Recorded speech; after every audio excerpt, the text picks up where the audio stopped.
The City of San Fernando, Pampanga highlights the role of media in successful community and nation building.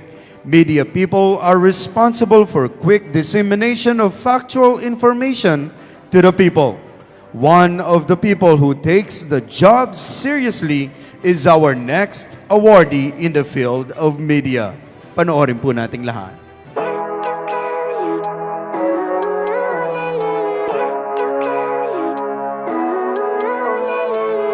Living life, every day, late at night, not okay.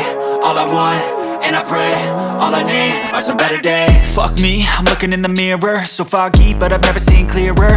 I don't really think anyone can save me, and honestly I'm not really sure I want saving. I like to be my own worst enemy.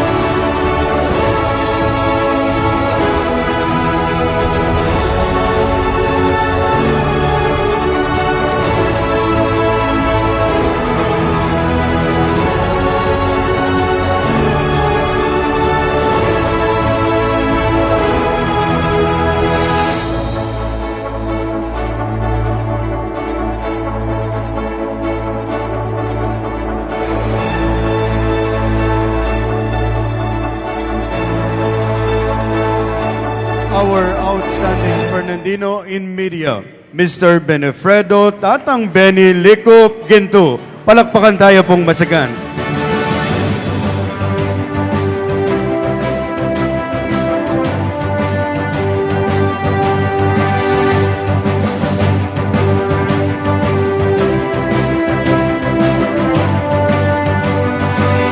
Iba't po, kaya kaming kalupayong Fernandino. Congratulations at luwid ko po, Tatang Benny Guinto. Palakpakan tayo po.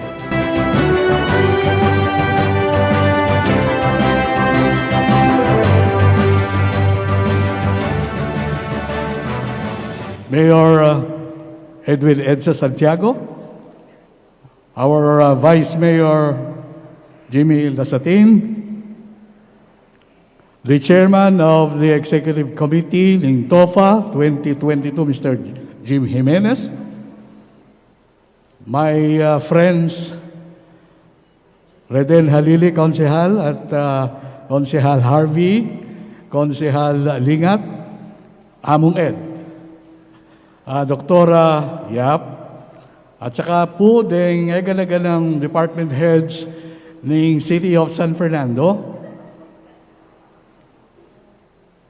Paborin niyo pong pasalamatan ko la dahil akatalamitam ko, unang-muna ing boss ko king GNM, Mr. Alan Dungaw, dinila na akong chance para i-manage ing kayang network na po. Pasalamatan kaya naman po Miss Mau Hepte Castro, uling niya mag-introduce kako ka Mr. Dungaw. Din kaya be ko po king GNN family, KBP family, at kay kayo man po at yung kening kay katamong Heroes Hall, dakal salamat kay kayo.